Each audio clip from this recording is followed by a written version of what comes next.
ద్రుపదుడు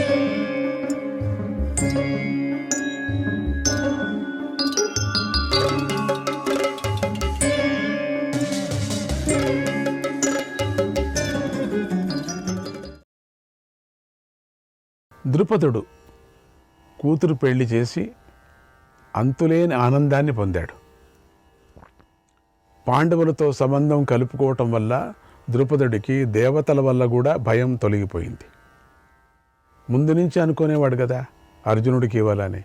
అర్జునుడితో ఓడిపోయినప్పటికీ కూడా పూర్వం అర్జునుడి మీద అపారమైనటువంటి ప్రేమ, అల్లుడు కావాలని అట్లే చేశాడు కూడా. రెండోది, దేవతల భయం కూడా ఉండింది కొంచెం ద్రుపదుడికి, అది కూడా పోయింది. అప్పుడు దేవతలు, మనుష్యులు శక్తిశాలి అయిన ద్రుపదుడికి లొంగి ఉంటారు, భయపడతారు అని ప్రత్యేకించి చెప్పవలసిన పని లేదు. అంటే ద్రుపదుడికి అందరూ దాసులుగా ఉండిపోయారు. ఎందుకంటే పంచపాండవులు వాళ్ళు అల్లుళ్ళు అయిపోయారు కదా, ఇక ఇంకా చెప్పనలసిన పని లేదులేండి. ఇప్పుడు ద్రుపదుడు అమిత బలవంతుడైపోయాడు. నిజం కదా, ఎవరూ ఎదిరించలేని వాడైపోయాడు. ద్రౌపది వచ్చి అత్తగారికి నమస్కారం చేసింది. ద్రౌపదితో వచ్చినటువంటి దాసీ జనం కూడా కుంతీదేవికి నమస్కారం చేశారు. అప్పుడు ఆ కొత్త కోడల్ని కుంతి ఇలా ఆశీర్వదించింది. ద్రౌపది, నువ్వు సచీదేవి ఇంద్రుడిని, స్వాహాదేవి అగ్నిదేవుణ్ణి, రోహిణీదేవి చంద్రుణ్ణి, దమయంతి నలుడిని, భద్ర కుబేరుడిని, అరుంధతి వశిష్ఠుడిని, లక్ష్మీదేవి నారాయణుని సేవించినట్లుగా నీ భర్తను సేవించు. ఇది మనుషులు ఆశీర్వాదం చేసే మాటనా ఇది? చెప్పండి. దేవతలు కాబట్టే ఈ మాటలు వచ్చాయి. మనుషులకి ఈ నోట్లో వస్తుందంటే ఖండితం లేదు. నీ భర్తలను సేవించు. ఎంత మంచి ఆశీర్వాదం. నువ్వు సుఖ సంపదలతో కూడినటువంటి చిరంజీవులు, వీరులు అయినటువంటి పుత్రులను పొందు, భోగాలు అనుభవించు, యజ్ఞపత్తివి అవుతావు, పతివ్రతు అవుతావు. అతిథి నాగతాన్ సాధూన్ వృద్ధాన్ బాలాంస్తథా గురున్ పూజయంత్యా యథా న్యాయం శశ్వత్ గచ్చంతు తే సమాగ. శశ్వత్ గచ్చంతు తే సమాగ. ఇంటికి వచ్చిన అతిథులను, అభ్యాగతులను సేవించు. వృద్ధులను, పెద్దలను తగని విధంగా సేవిస్తూ అనేక సంవత్సరాలు జీవించెదువుగాక. ఎంత మంచి ఆశీర్వాదం చేసింది. కురు మొదలైన రాష్ట్రాలకు, నగరాలకు నువ్వే పట్టపురాణివి. నీ భర్తలు పరాక్రమంతో ఈ భూమిని పాలిస్తారు, అశ్వమేధ యాగం చేస్తారు. అప్పుడు నువ్వు ఈ భూమిని బ్రాహ్మణులకు దానమివ్వు. నువ్వు గుణవంతురాలవు, ఎప్పటికీ నువ్వు గుణవంతురాలే.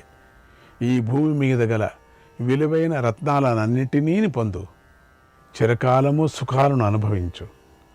పట్టు వస్త్రాలు కట్టుకున్న కొత్త పెళ్లి కూతురివైన నిన్ను ఇప్పుడు అభినందించినట్లుగానే నీకు పుత్రులు పుట్టినప్పుడు కూడా అభినందిస్తాను అని కుంతి ఆశీర్వదించింది. పాండవులు ద్రౌపదిని పెళ్లి చేసుకున్నారు అనేటువంటి విషయం శ్రీకృష్ణుడికి తెలిసింది. ఆయన ఎంతో సంతోషించాడు. అదే కదా కావలసింది.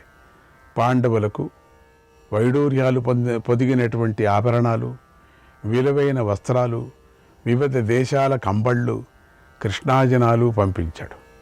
రత్నాల తల్పాలు, వాహనాలు, వైడూర్యాలు పొదగబడినటువంటి పాత్రలు పంపించాడు. చక్కని రూపం గల దాసీ జనాన్ని కూడా పంపించాడు. మాట వినే ఏనుగులు, బంగారు ఆభరణాలతో అలంకరించబడినటువంటి గుర్రాలను పంపాడు. దంతాలతో నిర్మించబడ్డ రథాలు, బంగారు నాణాలను పంపాడు. బారులు తీరినటువంటి జనసేవకులతో కోట్ల కొలది బంగారు రాసులను పంపించాడు. అందుకు ధర్మరాజు ఎంతో సంతోషించాడు. శ్రీకృష్ణుడి సంతోషమే తన సంతోషమని భావించి వాటిని ఆనందంగా స్వీకరించాడు. శ్రీకృష్ణాయ పరమాత్మనేన. ఈ వైవాహిక పూర్వ పర్వము అనేటువంటిది సమాప్తమవుతున్నది. మంగళాంగి అయినటువంటి ద్రౌపదికి పాండవులతో పెళ్ళి అయింది అనేటువంటి విషయం దూతల ద్వారా రాజులందరికీ తెలిసింది. ధనస్సుతో లక్ష్యాన్ని ఛేదించినవాడు అర్జునుడు, మాద్రరాజు అయిన శల్యుణ్ణి ఎత్తి కింద పడేసిన వాడు, చెట్టుతో శత్రువులను పడగొట్టినవాడు భీముడు అని తెలిసింది. ఇప్పుడు అర్థమైపోయింది. బ్రాహ్మణ వేషాలను ధరించి ప్రశాంతంగా కూర్చున్నవారు పాండవులు అని తెలిసింది. జనానికి అంతా అర్థమైపోయింది. అప్పుడు అనుకున్నారు అందరూ, అప్పుడు చూశారు కదా, కానీ అంతగా అనుకోలేదు. ఇప్పుడు అర్థమైపోయింది, వాళ్ళే వాళ్ళే వాళ్ళే అని. అయ్యో నాకు తెలియకపోయి లక్క ఇంటిలో కుంతీదేవితో సహా కాలిపోయినటువంటి పాండవులు తిరిగి బ్రతికి వచ్చారని వారికి అర్థమైంది. ఏమండి, కాలిపోయి కూడా ఆ బూడిదంతా కలిపారు, గంగలో అంతా చేశారు, అన్ని కార్యక్రమాలు, అయినా బతికొచ్చారండి. అదే దేవతలండి, వాళ్ళు బతికొచ్చేశారు. పాండవులు జీవించి ఉన్నారని సంతోషించారు. ఏదో మొత్తానికి బతికొచ్చారు, పాండవులు ఉన్నారు అని. లేకపోతే చాలా బాధపడుతూ ఉంటారు అందరూ కూడా. పురోచనుడు చేసినటువంటి క్రూర కర్మను గుర్తుకు తెచ్చుకొని భీష్ముడిని కూడా నిందించారు, ధృతరాష్ట్రుడిని నిందించారు. పాండవులు ధర్మాత్మలు, సదాచారాన్ని పాటించేవారు, తల్లి మేలు కోరుకునేవారు. అటువంటి వారిని ధృతరాష్ట్రుడు చంపించాలనుకున్నాడు. ఇంతకన్నా ఘోర కృత్యం మరొకటి లేదు అని తిట్టారు కూడా అందరూ. ద్రౌపది వివాహం జరిగిన తర్వాత ధృతరాష్ట్ర పుత్రులు కర్ణ శకునుల వద్దకు వెళ్ళారు మెల్లగా. ఎందుకంటే వారందరూ కర్ణ శకునును వశలైపోయారు. వాళ్ళు శకునులకు, కర్ణ శకునులు ఇద్దరు, వాళ్ళిద్దరూ ఏం చెప్తే అది వింటారు. అందరూ కలిసి తెగ ఆలోచించారు. అందరూ గడ్డం మీద చేయబెట్టుకొని అందరూ కూర్చున్నారు, చీకటి రూములో కూర్చున్నారు. అప్పుడు ఆ చీకటిలోనే శకుని ముందుగా చెప్తున్నాడు, గొంతు విప్పాడు మెల్లగా. అందరికీ ఇలా దుర్బోధ చేశాడు, నాయనలారా, శత్రువుల విషయంలో జాగ్రత్తగా ఉండాలి.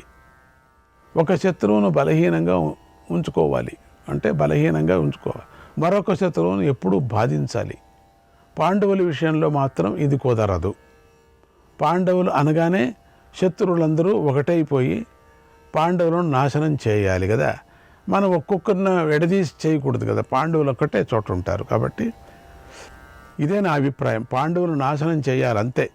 ఈ విషయాన్ని బాగా మనసులో పెట్టుకోండి, నాశనం చేయాలంతే. అదే కదా చేసింది వాళ్ళు. ఇంక వీడేం చెప్తున్నా నాకు అర్థం కాలే. ఏవం పరాజిత సర్వే యది యూయం గమిష్యథ అకృత్యా సంవిదం కాంచిత్ తత్ వస్తప్యత్య సంశయం. ఇలా ఓడిపోయిన మీరు పాండవ వినాశనానికై ఏదైనా యుక్తిని పన్నాలి. మనం పన్నకపోతే ఎట్లా? పన్నకపోతే మీరంతా ఏ సందేహం లేకుండా బాధపడతారు, నశిస్తారు. ఎక్కుపెడుతున్నాడు. ఇదే మంచి సమయం, పాండవులను సమూలంగా నాశనం చేయండి. ఇప్పుడు గనుక వారికి గట్టిగా సమాధానం చెప్పకపోతే మీరు సమాజంలో నవ్వుల పాలవుతారు. పాండవులకు ఆశ్రయం ఇచ్చినటువంటి ఆ ద్రుపదుడు పెద్ద వీరుడేమీ కాదులే, చాలా చిన్నవాడు, అల్పుడు. అతన్ని లెక్కలోకి తీసుకొని అక్కర్లేదు. పాండవులు జీవించే ఉన్నారనే వార్త ఇంకా యదువీరులకు శిశుపాలుడికి చేరలేదు. యదువీరులకు చేరిందో శిశుపాలుడికి కూడా చేరలేదు. వారికి ఈ వార్త చేరే లోపలే మనం పాండవులను, ఎందుకంటే వాళ్ళంతా చేరిపోతారు అక్కడ, పాండవులను మనం చంపేయాలి. వారు కలవకుండా చూసుకోవాలి, యదువీరులను కలవకుండా చూసుకోవాలి. యదువీరులు శిశుపాలులు వీళ్ళు ఖర్చుకుంటే మనం ఏం చేయలేం. అందుకని రాజులందరూ ద్రుపదుడితో చెయ్యి కలిపితే మాత్రం పాండవులను జయించలేము. ద్రుపద రాజ్యంలో ఉన్నారు ఇప్పుడు, అందులో సందేహం లేదు. కనుక రాజులు వారితో కలవక ముందే పాండవులను చంపేయాలి. పాండవులు భయంకరమైనటువంటి కాలసర్పం నుండి బయటపడినట్లుగా ఆ లక్క ఇంటి నుండి బయటపడ్డారు. ఎట్లా పడ్డారు నాకు అనిపిస్తుంది, పడ్డారు. జనం చెప్పుకున్న మాదిరిగా మనం కర్మలంతా చేశామే, అది ఎవరికి చేశామో ఏం కథనో తెలీదు. దురాదృష్టవంతులు, వాళ్ళు అదృష్టవంతులు, మనం దురాదృష్టవంతులు. ఏమి ఆ బూడిదని మోసుకుందే మనం, ఎవరు బూడిదో ఏమిటో తెలియదు మనకు. ఇప్పుడు వారిని వధించటానికి మనకి ఇంకొక అవకాశం దొరికింది. ఇదే పని వీళ్ళకి, వధించడం, చచ్చిపోయినారు అనుకోవటం, తిథి చేసుకోవటం. ఈ అవకాశాన్ని మనం వినియోగించుకోవాలి. చేజారిపోతే మాత్రం వారి నుండి మనకు తీవ్రమైన భయం ఏర్పడుతుంది. పాండవులను ఇష్టపడే వృష్టి వంశీయులు, చేది వంశీయులు కలిసి ఇక్కడికి వచ్చి ఇక్కడి ప్రజలతో చేతులు కలపకుండా చూసుకోవాలి. కలిపితే మాత్రం మన పరిస్థితి దారుణమైపోతుంది. వరి చేనులో మిడతల దండుపడి దాడి చేసినట్లుగా బలరాముడి సేనలు మన మీద దాడి చేసి నాశనం చేస్తారు. అట్లా మిడతల దండు దాగా పడతారు వాళ్ళు. అంతలోనే మనం ఈ పాంచాల నగరాన్ని ముట్టడించి నాశనం చేసేయాలి. ఇదే మనకు ముఖ్య కర్తవ్యం అని శకుని తన మాటలతో అందరినీ ఉద్రేకపరిచాడు. దీపం వేయండి అన్నారు. అందరికీ ఆవేశాన్ని తెప్పించాడు. అదే కావాల్సింది. ఆవేశం చూడటానికి వీడికి ఇష్టం. దీపం వేయండి అన్నాడు. దీపం వేస్తే అందరికీ ఆవేశం, బుసులు కుట్టుతున్నారు అందరూ కూడా. చాలు, శకుని పెట్టాడు మంచిగా. దుర్బుద్ధి అయినటువంటి శకుని మాటలు విని సోమదత్తుడి పుత్రుడైనటువంటి భూరిశ్రవుడు ఇలా అన్నాడు: ఓ రాజులారా, ఓ రాకుమారులారా, యుద్ధమంటే మాటలు కాదు, పిల్లాట కాదు, ముందు వెనుక చూసుకోవాలి. ప్రకృతిం సప్తవై జ్ఞాత్వా ఆత్మనశ్చ పరస్య చ తథా దేశంచ కాలంచ షడ్విధాంశ్చ నయేత్ గుణాన్. ఇరుపక్షాల్లోని సప్త ప్రకృతులను తెలుసుకొని ఉండాలి. అంటే స్వామి, అమాత్యుడు, స్నేహితుడు, కోశం, రాష్ట్రం, దుర్గం, సేన అనేవి సప్త ప్రకృతులు. ఈ సప్త ప్రకృతులను తెలుసుకొనే మనం దిగాలి. వీటి గురించి తెలిసి ఉండాలి. అంటే ఆ దేశం సడన్గా వెళ్ళి ఇట్లా చేయటానికి వీల్లేదు. పాంచాల దేశానికి దేశము, కాలము తెలుసుకొని ఉండాలి. సంధి, విగ్రహం, యానం, ఆసనం, ద్వైదీభావం, సమాశ్రయం అనేవి 6 విధాల గుణాలు.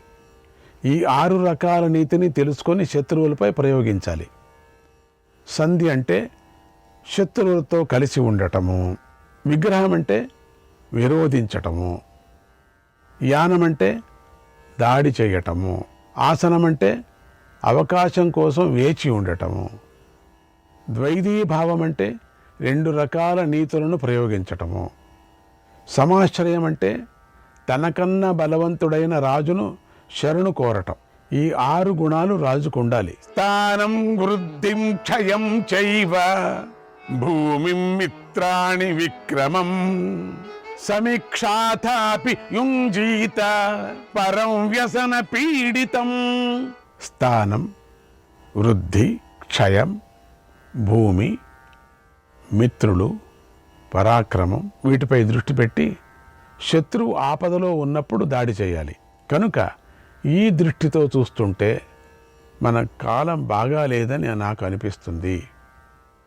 పాండవులకి ఇప్పుడు మిత్రులు ఉన్నారు, ధనం ఉంది. ఇప్పుడు ఎంత ధనం వచ్చి చేరింది చూడండి. పైగా వారు బలవంతులైపోయారు. వీటికి తోడు వారు ప్రజలకు ఇష్టులయ్యారు. అటు క్షత్రియులు, అటు బ్రాహ్మణులు, అటు ప్రజలు అందరూ ఇష్టులైపోయారు. ప్రజల యొక్క ప్రేమ సంపాదించుకున్నారు. రాజుల సానుభూతిని పొందారు. అది మన మీద ఎంత ఉంది ఇప్పుడంటే చంపామని మన మీద కోపం వేరే ఉంది జనానికి. అర్జునుడు అందరి హృదయాలను దోచుకున్నాడు. తన మాటలతో అందరికీ సంతోషాన్ని కలిగించాడు. అతడికి అదృష్టం లేదు కాబట్టి ప్రజలు అర్జునుడిని సేవించలేదు. అదృష్టం ఉంటే అతనికి ఎన్నో ఫలాలు దక్కి ఉండేవి కదా. అర్జునుడు ప్రజల మనస్సులకు ఇష్టమైన పనులనే చేశాడు, వారిని వశపరుచుకున్నాడు. అతడు ప్రజల్లో మాట్లాడే మాటలు అర్థవంతంగా ఉండేవి. మధురంగా ఉండేవి, ఆసక్తికరంగా ఉండేవి, సత్యంగా ఉండేవి, ప్రియంగా ఉండేవి. ఇలా పాండవులు గుణవంతులై ఉన్నారయ్యా, రాజలక్షణాలు సంపన్నులై ఉన్నారు. అటువంటి వారిని నాశనం చేసే వీరులను నేను ఇంతవరకు చూడలేదు. పాండవులలో ప్రభుశక్తి ఉంది, మంత్రశక్తి ఉంది, ఉత్సాహశక్తి ఉంది. వారిలో పెద్దవాడైనటువంటి ధర్మరాజు సామ దాన భేద దండ ప్రయోగాల్లో నిపుణుడై ఉన్నాడు, చాలా నిపుణుడు. ఎప్పుడేం చేయాలో అతడికి బాగా తెలుసు. సమయోచితంగా ప్రవర్తించి తన బలాన్ని, మిత్రులను ప్రయోగిస్తాడు. రోషాన్ని విడిచిపెట్టి శత్రువును జయిస్తాడు. ఇది నా నమ్మకం. ధర్మరాజు ధనంతో శత్రువులను కొంటాడు, మిత్రులను కూడా కొంటాడు, బలాన్ని, సేనను కొంటాడు, తన స్థానాన్ని దృఢం చేసుకుంటాడు. ఇలా శత్రు సంహారం చేయటంలో ధర్మరాజు దిట్ట అయినవాడు, చాలా గట్టివాడు. అశక్యాన్ పాండవాన్ మన్యే, అశక్యాన్ పాండవాన్ మన్యే, దేవైరపి సవాసవైః యేషామర్దే సదా యుక్తౌ కృష్ణ సంకర్షణ ఉభౌ, కృష్ణ సంకర్షణ ఉభౌ.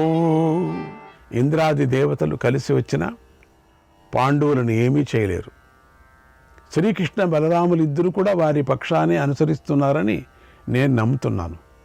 కనుక మీరందరూ నా మాట, నా మంచి మాటలను వినండి, అంగీకరించండి, ఆమోదించండి. పాండవులతో మనం సంధి చేసుకుందాం. ఇప్పుడు ఎలా వచ్చామో అలాగే వెనక్కు వెళ్ళిపోదాం.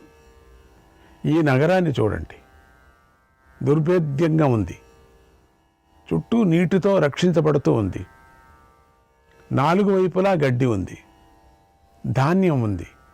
ఇక్కడ ఇంధనాలు, రసాలు, యంత్రాలు, ఆయుధాలు కూడా ఉన్నాయి. అంటే అక్కడే ఉన్నారు అన్నమాట వీళ్ళు. ఔషధాలు, తలుపులు, ద్రవ్యగారాలు, ఊకపట్టు మొదలైన వాటిలో ఈ నగరం నింపబడి సమృద్ధిగా ఉంది. ఎక్కడ ఏముందో తెలియటం లేదు. భయంకరమైనటువంటి పెద్ద పెద్ద చక్రాలు, పెద్ద పెద్ద అట్టాలకాలు, ఉన్నత గృహములు, చీలలు, గడియలు, శతఘ్నాలతో నిండి ఉంది కదా. ఈ పురానికి ఇష్టకం, దారవం, మానుషం అనే 3 ప్రాకారాలు ఉన్నాయి. వీటిలో మానుషాన్ని నరగర్భం అనే పేరుతో పిలుస్తారు. శ్రీకృష్ణాయ పరమాత్మనే నమః.